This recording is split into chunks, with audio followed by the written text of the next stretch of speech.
이스라엘은 하나님에 대한 열정이 있었지만 그 열정이 올바른 방향에 있지 않아서 실패하였습니다. 사람이 성공하기 위해서 열정이 있어야 되죠. 열정이 없는 사람이 성공하는 사람이 어디 있겠습니까? 그러나 그 열정이 올바른 방향에 쓰이지 않으면 공산주의자들처럼 사람을 잡을 수 있습니다. 올바른 방향이란 올바른 지식을 말하는 것이죠. 우리의 신앙은 언제나 올바른 지식 위에 쓰이셔야 합니다. 그러나 오늘날 사람들은 오늘날 세대의 풍조가 이 지성은 무시하고 감성적으로 그러고 있어서 참 걱정이 많이 됩니다. K-팝 이런 것이 좋기는 하지만 그러나 사람이 그 감성만 가지고 살 수는 없는 겁니다. 감성을 강조하는 신앙은 위기를 만나면 견딜 수가 없습니다.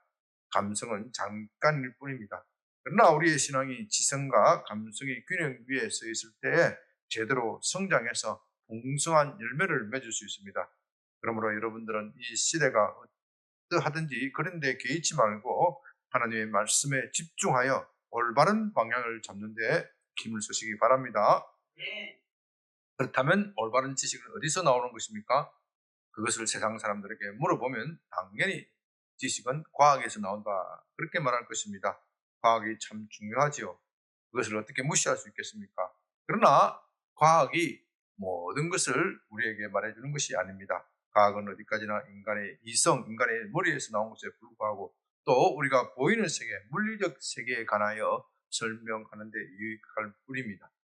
이성에는 한계가 있습니다. 무엇보다도 영적 차원의 문제, 우리 인간의 근원적인 문제에 대해서는 과학을 답해주지 못합니다.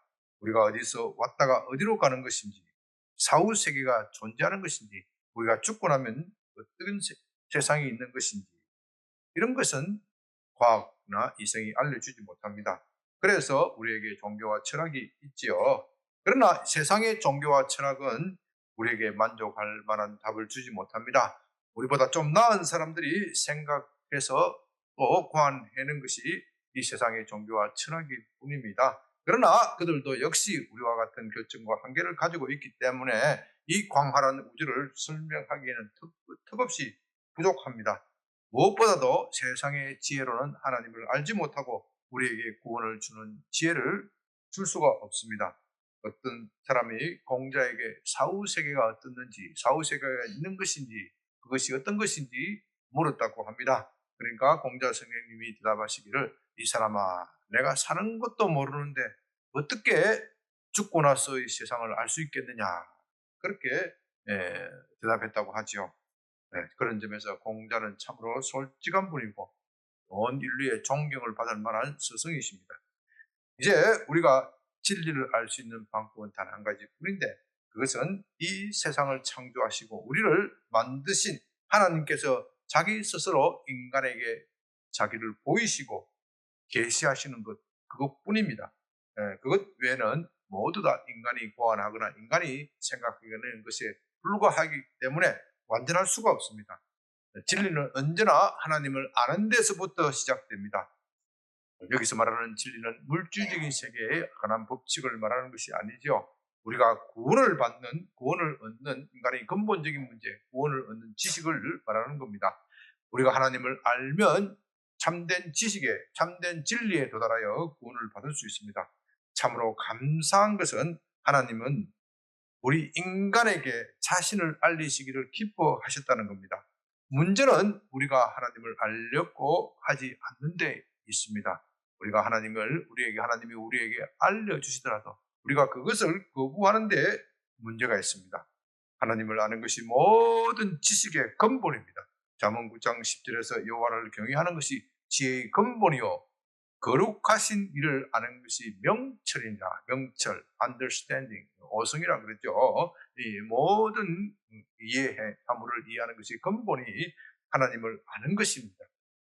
여러분에게는 이런 지혜와 명철로 가득 차 있기를 바랍니다. 그런 점에서 율법은 하나님을 아는 지식의 절정이다. 그렇게 말할 수 있습니다. 율법을 알면 하나님을 아는 겁니다. 그런데 우리가 지난주에 살펴본 바와 같이 이스라엘은 하나님에 대한 열정이 있었지만 그 열정이 올바른 방향을 따른 것이 아닙니다. 어떻게 율법 하나님의 계시를 가지고 있으면서 실패할 수 있습니까? 참 이것이 신비입니다. 율법을 가지고 있으면서 어떻게 방향을 잃을 수 있느냐? 어떻게 하나님의 계시를 가지고 있으면서도 구원받지 못하고 멸망당할 수 있습니까? 이것은 참으로 중요한 문제입니다. 유대인들이 잘못을 저질렀다면 우리도 또한 그렇게 될 수 있기 때문입니다. 오늘날 교회는 복음을 가지고 있고, 그래서 율법보다도 나은 복음을 가지고 있고, 그래서 유대인이 아니라 교회가 하나님의 계시를 담지하고 있다. 하나님의 계시를 가지고 있다. 우리는 그렇게 믿습니다. 그렇다면 오늘날의 교회도 유대인과 똑같은 실수를, 잘못을 저지를 수 있다는 겁니다. 하나님의 계시를 가지고 있다고 해서 다 되는 것이 아닙니다. 그 계시를 잘 듣고 그대로 순종해야 합니다. 그렇지 않으면 소용이 없습니다. 여러분들은 오늘 본문의 말씀을 잘 새겨 들어서 유대인과 같은 잘못을 저지르지 않기를 그렇게 바랍니다.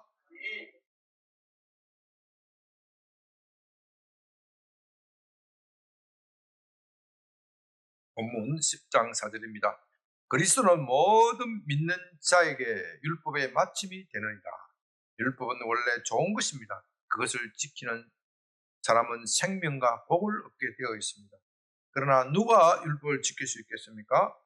누구나 율법을 지켜 구원을 얻으려고 하는 사람은 율법의 일부만 지켜서는 안 되고 율법의 전체를 지켜야 합니다. 그 하나라도 지키지 못하면 죄인으로 인정되어 저주를 받는 겁니다. 그래서 우리는 모든 사람이 죄인이라고 고백할 수밖에 없습니다. 이처럼 율법은 우리를 죄인으로 가두어 놓습니다. 이제 그것을 깨달은 사람은 구원을 얻기 위해서는, 복을 받기 위해서는 오직 하나님의 자비를 기다리는 수밖에 없다. 그것을 알게 됩니다. 이렇게 사람이 마음이 낮아지면 비로소 예수님의 십자가를 받아들일 준비가 되는 겁니다. 예수님이 십자가에서 우리의 죄를 다 짊어지셨습니다. 그 십자가를 믿는 사람은 모든 죄가 용서받고 구원받습니다. 원래 십자가는 수치, 부끄러움의 상징이죠. 누가 그 부끄러운 십자가로 하나님이 우리를 구원하신다 생각이나 할 수 있겠습니까? 그러나 하나님은 십자가로 우리를 구원하십니다. 그래서 고린도전서 1장 24절에서는 오직 부르심을 입은 자들에게는 유대인에게나 헬라인이나 그리스도는 하나님의 능력이요 지혜다. 십자가는 하나님의 능력이요 지혜다. 그런 뜻입니다. 그런 점에서 본문 10장 4절에서 그리스도가 율법의 마침이라고 말하는 것은 참으로 옳은 겁니다. 율법이 우리를 구원할 수 없는 그것을 그리스도 십자가가 하시는 겁니다. 그러나 유대인들은 십자가를 믿지 않았습니다. 어떻게 십자가를 믿는다고 해서 죄 사함을 받는가?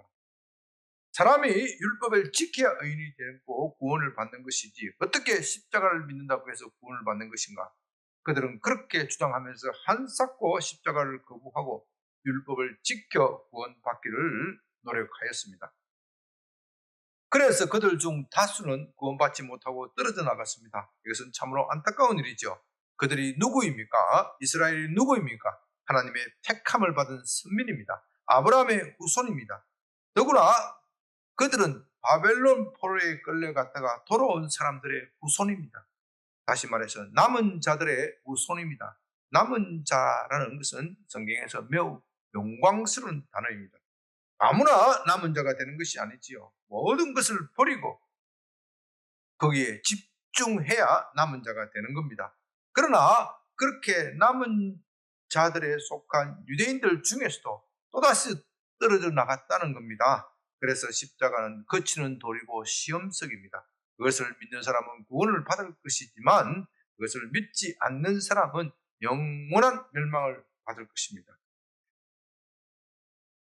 이제 5절 이하에서는 유대인들이 떨어져 나간 이유에 대하여 구약 성경을 원용하면서 좀 더 구체적으로 살펴보고 있습니다. 오늘 본문에 특별히 구약 성경이 많이 나오기 때문에 좀 구약 성경에 익숙하지 않는 사람들에게는 어려울 것입니다. 사도가 이렇게 구약 성경을 인용하고 있는 이유는 이 본문의 말씀이 주로 유대인들을 향하여 유대인들을 설득하기 위한 것이기 때문입니다. 그러나 여기에 우리에게도 들을 만한 아주 중요한 진리가 있으니까 여러분들이 잘 경청하시기 바랍니다. 그렇지 않으면 구원에 관한 진리에 대해서 잘못 알 수가 있습니다. 5절을 봅니다. 모세가 기록하되 율법으로 말미암는 의를 행하는 사람은 그의 의로 살리라 하였거니와. 모세 하면 율법 있죠. 율법은 모세는 율법으로 의를 얻는 방법을 우리에게 전수해 주었다. 모든 사람들이 그렇게 인정하고 있습니다. 그것은 유대인뿐만 아니라 우리도 그렇게 생각합니다. 그런데 그 말씀 모세의 말을 자세히 들어보자 그런 뜻입니다. 이 5절의 본문의 말씀은 레위기 18장 5절을 인용한 것입니다. 너희는 내 규례와 법도를 지키라. 사람이 이를 행하면 그로 말미암아 살리라. 나는 여호와니라. 사람이 율법을 행하면 의인이 되는 것이고 생명과 복을 얻게 될 것입니다. 그것이 율법으로 말미암는 의입니다. 이런 말씀은 레위기만 있는 것이 아니고 신명기에서도 강조하고 있습니다. 특별히 신명기 30장 19절에서 20절 말씀, 신명기 30장 19절 20절 말씀을 펼쳐 놓으시기 바랍니다. 내가 오늘 하늘과 땅을 불러 너희에게 정글을 삼노라. 내가 생명과 사망과 복과 저주를 내 앞에 두었은즉 너와 내 자손이 살기 위하여 생명을 택하고 어떻게 하라고요? 네. 다 같이 그 부분부터 이하부터 다시 있습니다. 같이 있습니다. 시작. 내 하나님 여호와를 사랑하고 그의 말씀을 청종하며 또 그를 의지하라. 그는 내 생명이시요 내 장수이시니 여호와께서 내 조상 아브라함과 이삭과 야곱에게 주리라고 맹세하신 땅에서 내가 거주하리라. 이런 말씀은 유대인들에게 너무나도 익숙하지요. 늘 듣던 말씀입니다. 그러나 앞에서 말씀드린 대로 사람은 율법을 지킬 능력이 없다고 하였습니다. 더욱이 율법을 지켜 의를 얻도록 하면 율법의 한 점을 지키서는 안 되고 일부만 지키서는 안 되고 어떻게 해요? 전체를 지켜야 한다고 했습니다. 그건 처음부터 불가능한 일입니다. 그렇다면 모세가 사람이 처음부터 불가능한 일을 하나님으로부터 받은 말씀이다, 약속이라 하여 우리에게 전해준 것이란 말입니까? 우리는 그렇게 생각할 수 있습니다. 여기에 대하여 사도는 모세의 말을 좀 더 깊이 들어보면 그런 것이 아니다, 그런 뜻으로 대답하고 있습니다. 본문 6절. 믿음으로 말미암는 은은 이같이 말하되 내 마음에 누가 하늘에 올라가겠느냐 하지 말라 하니 올라가겠느냐 함은 그리스도를 모셔 내리는 것이요 혹은 무주갱으로 내려가겠느냐 하지 말라 하니 내려가겠느냐 함은 그리스도를 죽은 자 가운데서 모셔 올리려는 것이다. 말씀이 좀 복잡하지요. 복잡하게 구약 성경을 이렇게 딱 떼어놓고 원용하니까 우리는 이런 말씀에 익숙하지 못하니까 좀 어렵습니다. 그러나 유대인들은 이 말이 무엇을 뜻하는 것인지, 율법을 잘 아는 유대인들은 이 말이 무엇을 뜻하는지 잘 압니다. 제가 잘 설명을 드릴 테니까 잘 읽어보십시오. 먼저 사도는 6절에서 믿음으로 말미암는 의를 말하면서 이같이 말하되 이렇게 말하고 있는데요. 이같이라는 말은 모세의 말에 의하면 다시 말해서 모세는 율법의 의만 말한 것이 아니고 믿음의 의도 말했다, 그런 뜻입니다.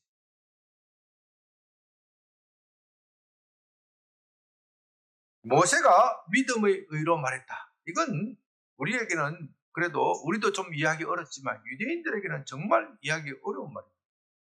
우리나 그들을 모두는 모세는 율법으로 얻는 의를 말했다, 그렇게 생각하고 있습니다. 믿음으로 구원을 얻는다는 것, 이신칭의는 모세의 가르침과 동떨어진 것이고 신약에 와서 사도가 청한한 것이다. 예수 믿는 사람들도 이렇게 생각하는 사람들이 대부분입니다. 그러나 사도는 그런 것이 아니라 모세의 글을 주의 깊게 읽어보면 모세 또한 믿음으로 얻는 의를 말했다. 그런 뜻입니다.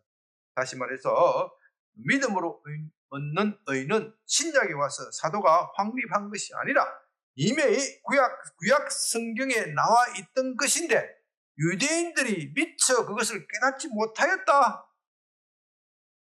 그런 뜻입니다.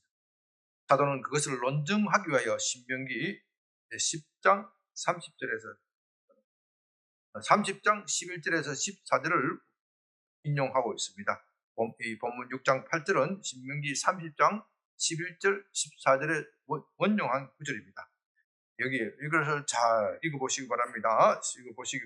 신명기 30장 11절에서 14절. 내가 오늘 내게 명령한 이 명령은 내게 어려운 것이 아니요 먼 것도 아니라. 내가 오늘 내게 명령한 것은 뭐예요? 하나님의 율법이 지금 어렵다고 말합니까? 어렵지 않다고 말합니까? 어렵지 않다. 쉽다고 말하는 것도 아니지만 그렇다고 어려운 것이 아니라고 말합니다. 하늘에 있는 것이 아니니 내가 이러기를 누가 우리를 위하여 하늘에 올라가 그 명령을 우리에게로 가지고 와서 우리에게 들려 행하게 하랴 할 것이 아니라. 그런 말 할 것이 아니다. 바다 밖에 있는 것이 아니니 내가 이러기를 누가 우리를 위하여 바다를 건너가서 우리에게로 가지고 와서 우리에게 들려 행하게 하랴 할 것이 아니라 오직 그 말씀이 어디 있어요? 내게 매우 가까워서 어디에 있어요? 내 어디? 입에 있으며 또 어디요? 내 마음에 있은즉 내가 이를 행할 수 있으리라. 이 말에 좀 설명이 필요합니다. 모세는 자신이 명령한 하나님의 율법을 지키기 어려운 것이 아니라고 지적합니다. 이건 참 놀라운 말이죠.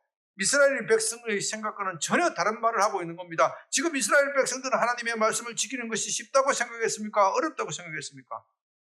어렵다고 생각했습니다. 여러분들은 어떻습니까? 쉽다고 생각합니까? 어렵다고 생각합니까? 여러분들도 어렵다고 생각하고 있습니다. 아니, 제가 조금 전에 그것은 사람의 능력 밖의 일이다. 저도 그렇게 이야기했지 않습니까? 그런데 모세는 우리가 알고 있는 상식과는 전혀 다른 말을 합니다. 아니다. 그렇게 어려운 것이 아니다. 율법을 행하는 것이 그렇게 어려운 일이 아니다. 이건 유대인들에게나 우리 그리스도인들에게 모두 충격적인 말입니다. 그러면서 율법이 하늘에 있기 때문에 누가 우리를 위하여 하늘에 올라가서 그 율법을 가져올까? 또 바다 건너 저 땅 끝에 있기 때문에, 옛날에 바다 건너라면 땅끝이에요. 땅 끝에 있기 때문에 땅 끝에까지 가서 그 율법을 가져와서 우리에게 지키게 해달라. 그런 말을 할 필요가 없다는 겁니다. 이것은요, 역사적 배경을 알아야 좀 이해가 되는 것인데요. 하나님은 모세를 통해서 율법을 주셨습니다. 그 율법이 어디에 기록되어 있어요? 돌판, 십계명에 기록되어 있습니다. 그런데 이 이스라엘 백성들이 이 십계명대로 살려고 몸부림치다가 보니 살 수가 없는 거예요. 제대로 율법을 지킬 수 없는 거예요. 율법을 지킬 수 없어서 어떻게 됐어요? 나라가 망하고 포로로 끌려갔습니다. 그래서 이 포로로 끌려간 사람들이 생각하기를 모세가 우리에게 율법을 전수해 주었는데 이건 너무 어려운 것이다. 하나님이 우리에게 이렇게 어려운 율법을 줄 리가 없다. 여기에 율법을 지킬 수 있는 새로운 비기가 있을 것이다. 이렇게 생각을 하는 거예요. 좀 어려운 부분인데요. 일부 예배는 너무 시간이 짧기 때문에 말씀을 못 드렸는데, 그래서 이 기록된 율법 외에 구전 입으로 전해진 율법이 있다. 모세가 이렇게 십계명뿐만 아니라 요 입으로 딱 전해준 율법이 있는데, 요거는 특별하게 이스라엘의 쉽게 말하면 랍비 중에서도 아주 고차원적이 있는 랍비, 고차원적인 선생에게만 입으로 전해지는 거예요. 고차원적인 입으로만 전해지는 거예요. 이 고차원적인 이 입으로 전해지는 랍비의 수준은 너무나도 높은 거예요. 이 사람들이 율법을 가지고 천사들과 연구를 하는데 하나님도 이 랍비의 율법의 실력에 깜짝 놀라서 그 토론회에 참석했다. 그렇게 뻥치는 이야기가 있었다고요. 이 뻥치는 이야기가 이 유대인들이 다 믿었던 거예요. 그때는. 예수님 당시에는. 사도 바울이 이 편지를 썼을 때는 다시 말해서 네가 율법의 진실을 알기 위해서 하늘로 올라갈 필요가 없다. 그리고 저 바다 건너 보니까 그 당시 유대인들이 전 세계에 퍼지지 않습니까? 저 바다 건너 끝에 보면 저 율법의 최고 선생인 현자가 있는데 그 현자를 가서 만나러 갈 필요가 있다 없다? 없다. 율법이 어디 있기 때문에 입에 있지 않냐? 그 뜻이에요. 율법이 네 입에 있는데 근데 네 입에 있는 말을 왜 못 지키느냐? 그 입에 있는 말이 어디로 들어가지 못했다? 마음으로 들어가지 못했다. 양근교에 실력이 있네. 안 가르쳐도 안 해. 그 입에 있는 말을 마음에 두면서 성공하는데 왜 그것을 엉뚱한 짓을 하느냐 이 말이에요. 이것이 우리에게는 우리 이 율법을 잘 모르는 그 당시 풍절 분위기를 잘 모르는 이 사람들에게는 이런 것이 잘 이해가 안 되고 또 주석서를 봐도 이런 내용들을 잘 설명이 되어 있지 않습니다. 그 당시 율법에 대한 이스라엘 사람들의 생각이 어떻는지 관념이 어떻는지 그것을 해야 이해가 되는 겁니다. 문제는 율법을 입에 두고 어떻게 돼요? 마음에 두는 것. 마음에 두는 것. 이게 문제라 이 말입니다. 입에만 두고 마음에 두지 않으면 어떻게 돼요? 이 사람은 위선자죠. 위선자죠. 그리고 또 입에 두지 않으면 마음에 둘 수가 없습니다. 이것을 한마디로 말하면 마음에 두는 것입니다. 율법을 마음에 두는 것이 이것이 핵심 포인트입니다. 율법이 마음에 있는데 입에는 없다. 이런 것은 없습니다. 왜냐하면 율법을 마음에 두기 위해서는 먼저 어디 둬야 해요? 입에 둬야 하기 때문에 그것이 순서입니다. 그런데 유대인들은 율법을 입에는 두었지만 마음에 두지 않았습니다. 그것이 유대인의 문제라는 겁니다. 그것을 우리는 뭐라 그래요? 위선자라고 부르는 겁니다. 입에 두는 것은 마음에 두기 위한 하나의 방편입니다. 입에 둔다는 것은 입으로 소리를 내어 율법을 읽는 것을 말하는 것이죠. 대표적인 것이죠. 그것은 단지 그것만 말하는 것이 아니고 눈으로 보고 눈으로 읽는 것도 포함하는 겁니다. 그들이 그렇게 율법을 입에 두기 위하여 율법을 문설주에도 두고 또 자기 옷술에도 두고 심지어 자기 이마박에도 두고 집집 곳곳에 다 율법으로 도배를 했다. 그래도 율법을 마음에 두지 못하였기 때문에 지키지 못하겠다. 율법을 마음에 두기 위해서는 어떻게 해야 합니까? 율법을 읽는 것, 보는 것, 그것만으로 되지 않고 그것을 읽고 깊이 묵상해야 합니다. 율법을 읽는 것만으로서는 마음으로 내려가지 않습니다. 그것을 마음에 내려가도록 묵상해야 한다는 겁니다. 묵상하는 것은 침묵하고 생각하는 것일 수도 있지만 그런 것을 말하는 것이 아닙니다. 형식이나 방법이 중요한 것이 아닙니다. 그렇게 침묵하고 소리 안 내고 율법을 생각할 수도 있지만 유대인들이 하는 독특한 방식은 율법을 조용한 목소리로 엎조리는 것이 엎조리면서 생각하는 겁니다. 방법이 어떻든 중요한 것은 깊이 그것을 내 마음속에 심었고 박는 것입니다. 그렇게 율법이 마음에 있으면 율법을 행할 수 있다는 겁니다. 그렇게 되면 율법을 행하는 것이 괴로운 것이 아니라 즐거운 일인 것을 알게 될 것이다. 그래서 모세는 신명기 30장 14절에서 오직 그 말씀이 내게 매우 가까워서 어디에 있어요? 내 입에 있으며 그럼 그 다음에 어떻게 해요? 내 마음에 있으면 내가 이를 행할 수 있다. 좀 더 깊이 들어가서 마음에 둔다는 것에 대해서 다시 한번 좀 더 깊이 생각합니다. 왜 우리가 율법을 마음에 두지 못합니까? 율법을 맨날 읽으면서 마음에 두지 못합니까? 11조 이야기하면 시험 드는 사람이 많으니까 돈에 관련돼서 목사님이 또 헌금 강요한다 이렇게 생각하니까 11조 말고 가장 쉬운 안식일을 가지고 주일 성수에 대해서 한번 이야기해 봅시다. 왜 안식일을 지키지 못합니까? 안식일을 지키면은 돈이 벌릴까요? 안 벌릴까요? 돈이 벌릴까요? 안 벌릴까요? 안 벌리죠. 그 세상의 상식이고 세상의 지식입니다. 어떻게 일요일날 일하는데 어떻게 일도 안 했는데 어떻게 돈이 들어오겠습니까? 그런데 이 하나님의 약속의 말씀은 뭐라고 그럽니까? 네가 안식일을 지키면 네가 복을 주고 더블로 주겠다. 그게 하나님의 약속이에요. 그러면 어떤 사람이 안식일을 지킬 수 있습니까? 그 약속의 말씀을 믿는 사람이 안식일을 지킬 수 있는 거예요. 약속의 말씀을 제껴놓고 안식일만 지키려면 이게 얼마나 괴로움입니까? 그래도 안식일을 지켜야 돼. 왜? 안식일을 안 지키면 옛날에는 때려 죽였으니까. 돌로 쳐 죽였으니까. 이 돌로 쳐 죽임을 당하지 않기 위해서 어쩔 수 없이 지키니까 안식일이 돌아오면 괴로운 거예요.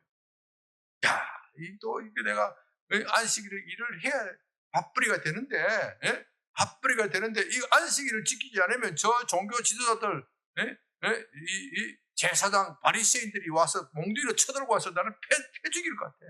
그러니까 안식일에 괴롭지만 모든 일을 내려놓고 어떻게 해요? 소가 끌려가듯이 끌려가는 거야. 그러니까 율법이 얼마나 괴롭고 힘들겠습니까? 그런데 이 율법의 말씀을 그대로 믿으면 율법에는 뭐가 있어요? 하나님의 약속이 담겨 있어. 약속. 너 율법, 이 안식일을 지키면 내가 내게 더블 포션을 줄게. 아니, 말라기 와서는 너 반죽에, 너 떡반죽에 모든 것에, 그릇에 넘치도록 주겠다. 넘치도록 주겠다. 하도 안 믿으니까 넘치도록 주겠다. 다시 약속해 주죠. 다시 약속. 이것을 믿으면 야, 오늘 내가 안식일을 지키면 어떻게 돼요? 얼마나 기쁘고 즐거우냐? 학생들은 말이죠. 주일날 공부를 안 하면 어떻게 돼? 시험 성적이 떨어지지. 그게 세상의 법칙이야. 그런데 하나님의 법칙은 뭐냐면 네가 안식일을 지키면 네가 주일날 공부 안 해도 내가 내게 성적이 좋게 해줄게. 이 뜻이에요. 이 뜻이에요. 네가 평일에 열심히 공부하고 주일은 나를 만나기 위해서 노력을 하고 힘을 쓴다면 내가 내게 복을 줄게. 그러니 어떤 사람은 안식일을 주일을 지켜도 내가 주일을 안 지키면 우리 어머니 아버지 장로님 목사님인데 나를 잡을 거야. 이런 사람은 주일 돌아오면 어때요? 마음이 기뻐요, 즐거워요? 괴로워요. 아이고 내가 주일날 공부도 해야 되고 일도 해야 되는데 우리 아버지 때문에 우리 아버지가 목사이고 우리 아버지가 장로이기 때문에 그놈의 체면 때문에 내가 어쩔 수 없이 가야 돼. 그러나 참 안식일의 의미를 깨달은 사람은 내가 이렇게 열심히 주일날 교회를 가서 하나님을 섬겨도 하나님은 내 떡반죽에 그릇을 넘치도록 해 주실 것이야. 그러니 안식일이 돌아올수록 마음이 어떻게 해요? 기뻐지는 거예요. 그러므로 안식일을 지킨다는 것은 뭐예요? 믿음으로 하는 거예요. 믿음으로. 모세가 그 이야기를 했다는 거예요. 모세가 이미 그 이야기를 했다는 거예요. 그런데 이들은 그것을 받아들이지 않고 안식일을 어떻게 하면 지킬 수 있을 것인가 하늘에 있는 천사에 가서 물어보고 바다 끝에까지 있는 현자에게 물어보고 그 짓을 했다는 거예요.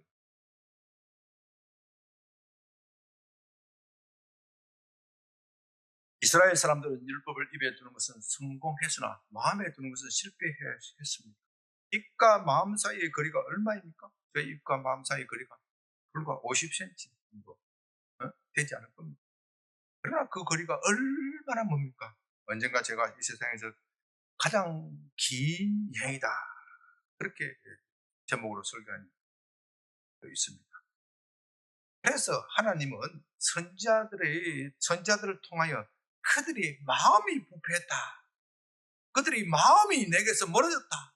그렇게 지적하고 있습니다. 여러분들이 선지자들의 글을 읽어보십시오.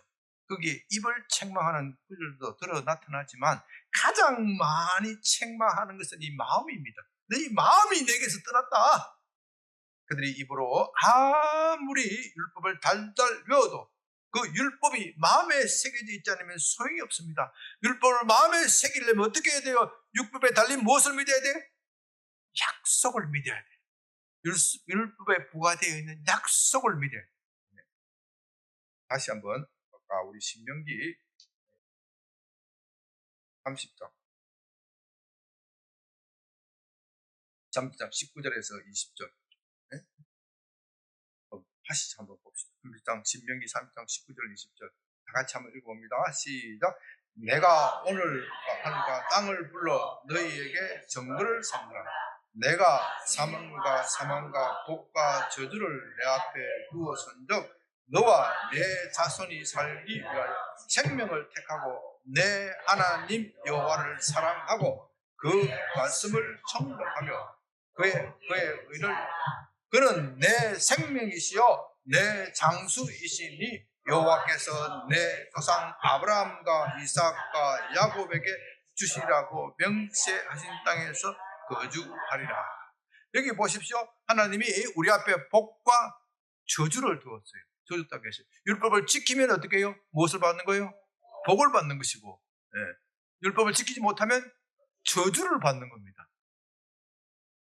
그러니 이 하나님을 믿는 사람은 내가 율법을 지키면 복을 받겠다, 요 생각만 하는 사람이에요.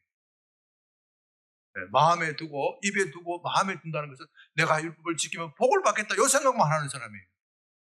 근데 입술에만 두는 사람은 뭐냐? 내가 율법을 지키지 못하면 저주를 받을 것이다, 요 생각만 하는 사람이에요.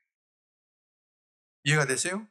요 생각만 하는 사람이에요. 그래서 모세가 뭐라고 말씀하시냐면은 우리가 어떻게 하면 하나님의 법을 지킬 수 있느냐? 내 하나님이 여호와를 사랑하고 그의 말씀을 청종하며 또 그를 어떻게 해요? 의지하라. 그의 약속을 신뢰하라. 그 뜻입니다. 그의 약속을 신뢰하라. 신뢰하면은 어떻게 해요? 약속을 신뢰하라 하는데 내가 이 율법을 안 지키면은 저주를 받을 것이다, 그 약속을 신뢰하는 사람이 어디 있어? 그 말을 하는 게 아니에요. 이 약속을 지키면 어떻게 해요? 네 율법을 지키면 네가 복을 받을 것이다, 그 말씀에 의지하라. 그러므로 모세의 말도 형식적으로 보면, 겉으로만 보면 율법의 의를 말한 것 같지만 실제로는 뭐예요? 믿음의 의를 말한 것이다. 사도의 설명이 이런 겁니다.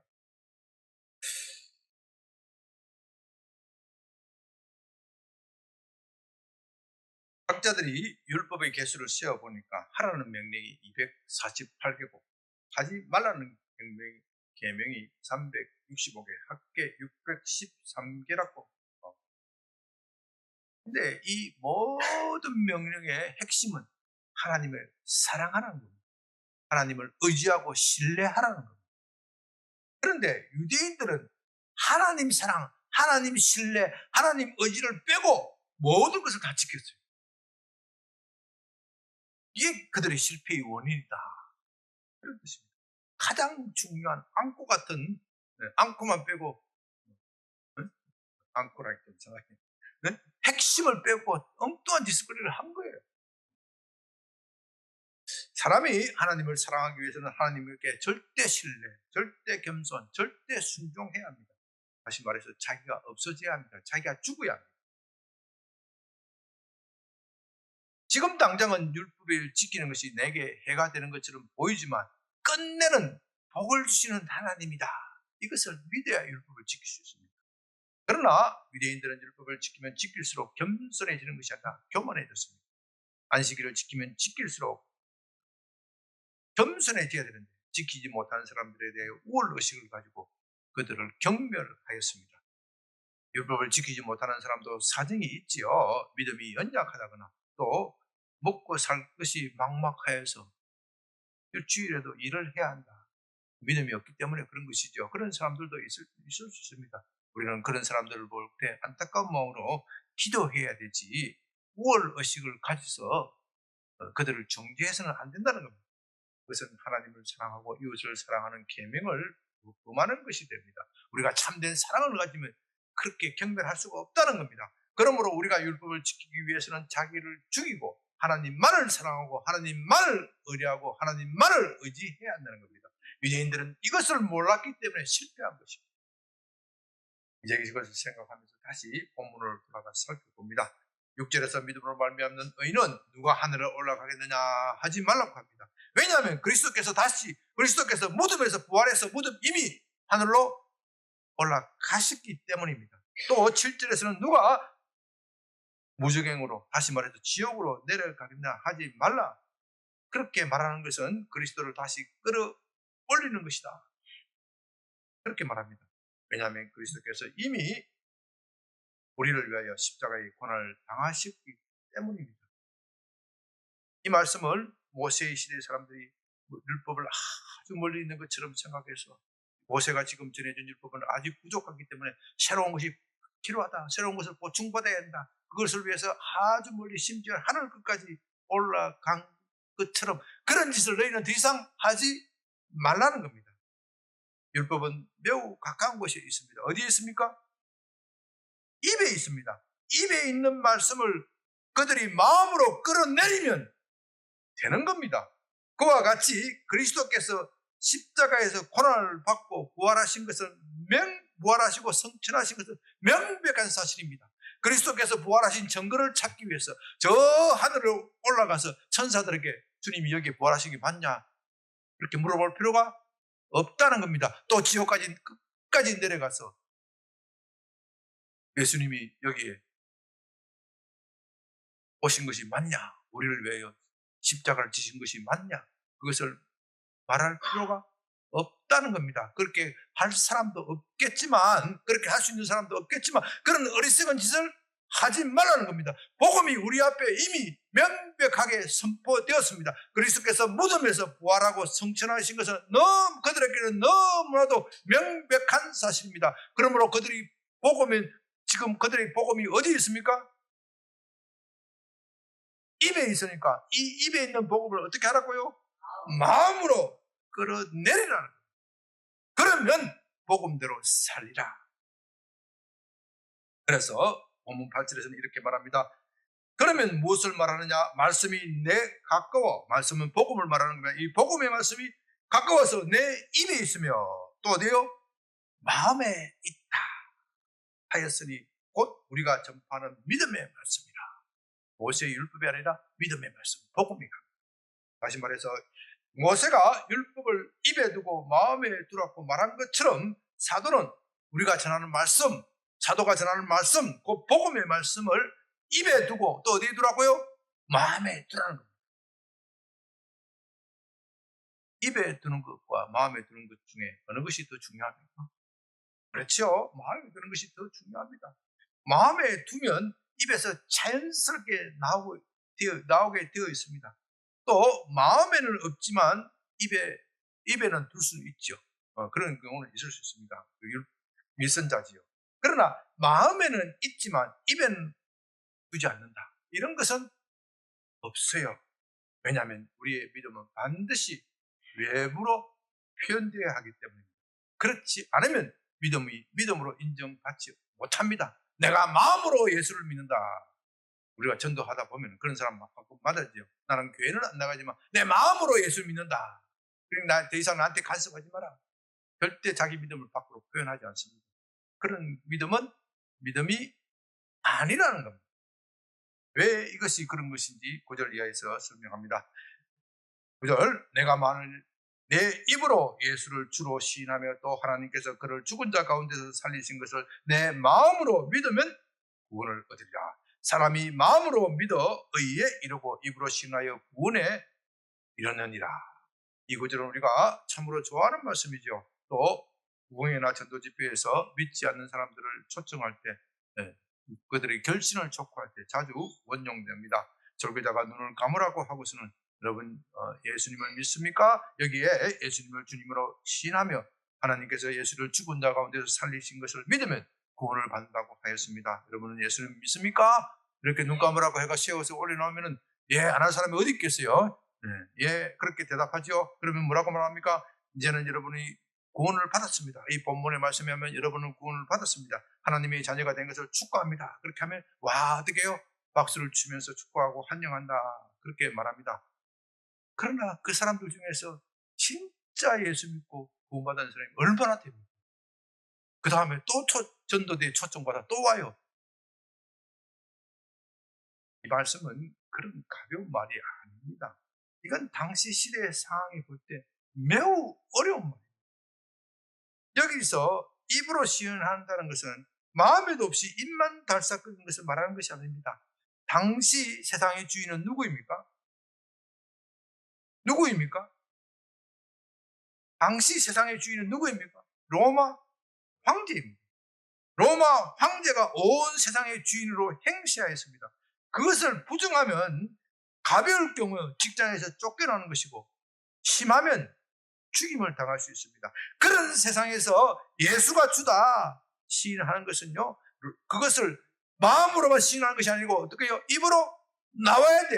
그렇게 말하는 것은 로마 황제의 권력에 도전하는 겁니다. 그러나 예수님께서는 마태복음 10장 32절 33절에서 누구든지 사람 앞에서 나를 시인하면 나도 하늘에 계신 내 아버지 앞에서 그를 시인할 것이요, 누구든지 사람 앞에서 나를 부인하면 나도 하늘에 계신 내 아버지 앞에서 그를 부인하리라. 그렇게 말씀하십니다. 이건 무슨 말을 하는 겁니까? 그 초대교회 성도들에게 목숨 걸고 예수를 믿으라는 겁니다. 그렇지 않으면 믿는 것이 아니라는 겁니다. 이것이 우리에게도 오늘날 똑같이 적용되는 겁니다. 그러므로 누구든지 주의 이름을 부르는 자는 구원을 얻으리라 하는 말씀을 가볍게 받아들여서는 안 됩니다. 그건 목숨 걸고 믿는 것을 말하는 겁니다. 그렇지 않으면 믿는 것이 아닙니다. 온 몸과 마음을 다하여 믿어야 믿는 것이 되는 겁니다. 11절 성경에 이르되 누구든지 그를 믿는 자는 부끄러움을 당하지 아니하리라. 이것은 또한 요엘서 2장 32절을 말합니다. 이것을 다시 율법을 먼저 생각해 봅시다. 율법을 지키는 사람, 안식일을 거룩하게 지키는 사람은 부끄러움을 당할까요? 안 당할까요? 안 당해. 그것을 믿는 것이 바로 믿음이다. 그 믿음이 없으면 안식일을 온전히 지킬 수가 없는 거예요. 예수님을 믿으면 구원을 받는다. 그 믿음이 있어야 예수를 주로 시인할 수 있는 겁니다. 사드락과 메삭과 아벳노고가 바벨론 느부갓네살 왕 앞에서 풀무불에 던져질 때 그들은 목숨 걸고 믿었지 않습니까? 목숨 걸고 믿을 때 하나님이 왕이시여 우리 하나님께서 우리를 이렇게 이 풀무불에 던지실지라도 우리를 건지실 것이고 그렇게 아니하실지라도 우리는 우상에게 절하지 않겠습니까? 그게 믿는 거예요. 하나님께서는 나를 결코 지금 내가 우상에게 절하지 아니하여 지금 당장은 온 세상 앞에 부끄러움을 당하는 것 같이 보이지만 하나님께서는 반드시 나를 부끄럽게 하지 않을 것이다.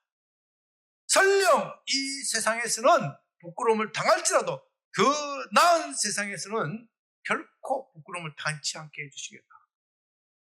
그런 믿음의 고백입니다. 우리가 예수님을 믿는다고 해서 이 세상에서 부끄러움을 당하지 않는 것은 아닙니다. 때로는 하나님께서 사드락과 메삭과 아벳노고처럼 구해 주실 수도 있고 때로는 이 세상에서 정말로 치욕과 같은 부끄러움 속에 그대로 당하게 하실 수도 있습니다. 그러나 여러분 사드락과 메삭과 아벳노고가 하나님의 건짐을 받지 않고 바로 순교하였다면 어떻게 되었을까요? 이 세상 사람들은 뭐라고 궁시렁거릴지 모르지만 그들은 흔히 하는 말로 천국에서 가장 영화로운 자리에 하나님께서 보상하실 것입니다. 그러므로 우리는 이 세상에서 때로는 하나님께서 그를 건져주시기도 하고 때로는 뜻이 있어서 건져주시지 않기도 하고 그런 것에 대해서 연연해 하지 말라. 하나님의 약속을 반드시 믿으라는 겁니다. 다시 12절 말씀입니다. 유대인이나 헬라인이나 차별이 없습니다. 한 분이신 주께서 모든 사람의 주가 되사 그를 부르는 모든 사람에게 부요하시도다. 누구든지 주의 이름을 부르는 자는 구원을 얻으리라. 누구든지 주의 이름을 부르면 구원을 얻습니다. 이런 원리는 유대인에게만 적용되는 것이 아니라 이방인에게도 된다는 겁니다. 이방인에게만 적용되는 것이 아니라 유대인에게도 적용된다는 것입니다. 신약에 와서 처음 발견하는 원리가 아니라 이미 구약에도 그렇게 나와 있다 하는 것입니다. 그러므로 이제 사도가 결론적으로 말하고자 하는 것은 유대인이나 이방인에게 있어 구원의 방법 모두 동일하다. 모두 주님의 이름을 불러야 구원을 얻습니다. 어떻게 불러요? 목숨 걸고 불러야 구원을 얻는다는 겁니다. 이것을 바르게 하는 것이 매우 중요합니다. 오늘날 계시록을 좀 공부했다고 해서 그런 사람들 중에 이방인은 믿음으로 구원을 얻는 것이고 유대인은 율법을 지켜 구원을 받는 것이다. 유대인과 이방인 사이에 구원을 받는 방법이 다르다. 그렇게 말하는 사람들이 있고 그런 사람들이 상당한 세력을 입고 있습니다. 그러나 그것이 아닙니다. 성경과 관계없는 내용입니다. 구원의 방법에서 신약과 구약이 다르지 않습니다. 모두 믿음으로 구원을 받습니다. 이방인과 유대인이 차별이 없습니다. 오직 믿음으로만 구원을 받는다. 이것이 사도가 19장, 10장, 11장에서 하고자 하는 말씀의 핵심적인 진리입니다. 제 말씀을 정리합니다. 유대인들은 율법을 가지고 있음에도 실패하였습니다. 그 이유가 무엇입니까? 그들은 율법을 입에만 두었고 어디요? 마음에 두지 않았기 때문입니다. 마음에 든다는 것은 율법을 있는 그대로 믿는 것입니다. 율법에 주어진 약속을 그대로 믿는 겁니다. 하나님은 우리에게 불가능한 것을 요구하지 않습니다. 그러나 우리가 율법을 믿지 않으면 행할 수가 없습니다. 믿음이 없으면 율법을 행할 수가 없습니다. 유대인들은 이것을 몰랐습니다.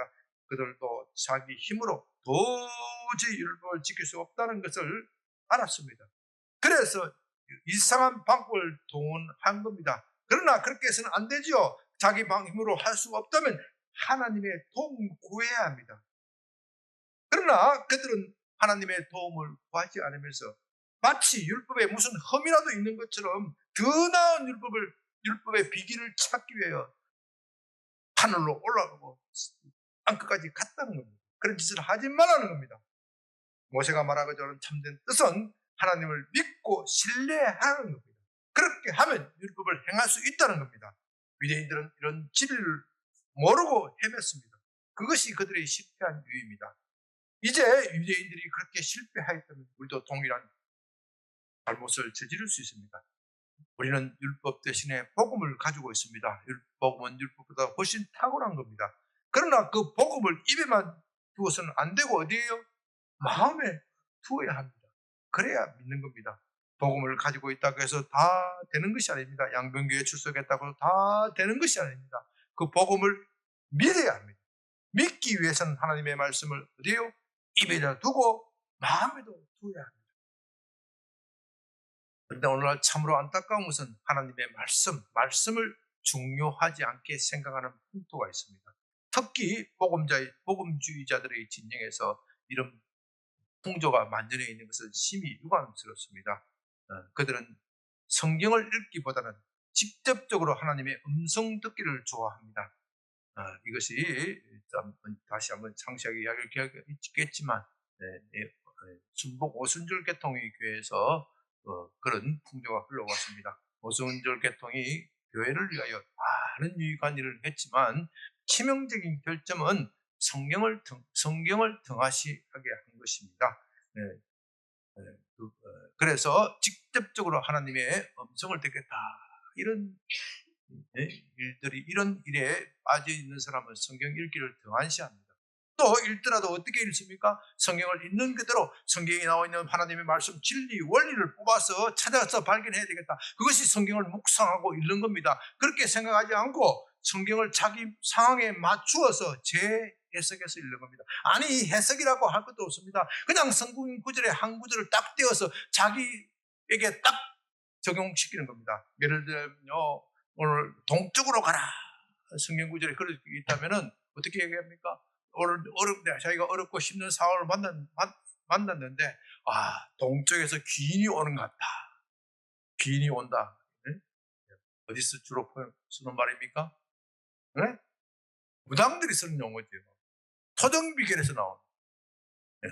토정비결을 하고 성경하고 짬뽕시켜서 동쪽에서 오는 것 같다. 오늘 동쪽에서 귀인이 오는 것 같다. 하나님이 이 말씀에 탁 꽂혀가지고, 네? 네. 네. 예를 들면 아브라함이 하나님의 말씀을 받아서 동쪽으로 가라. 동쪽으로 꽂힌 거예요. 동쪽으로. 남쪽으로 가라. 남쪽에 꽂혀서 남쪽에서 기인이 오는 것 같다. 남쪽만 자꾸 쳐다봐.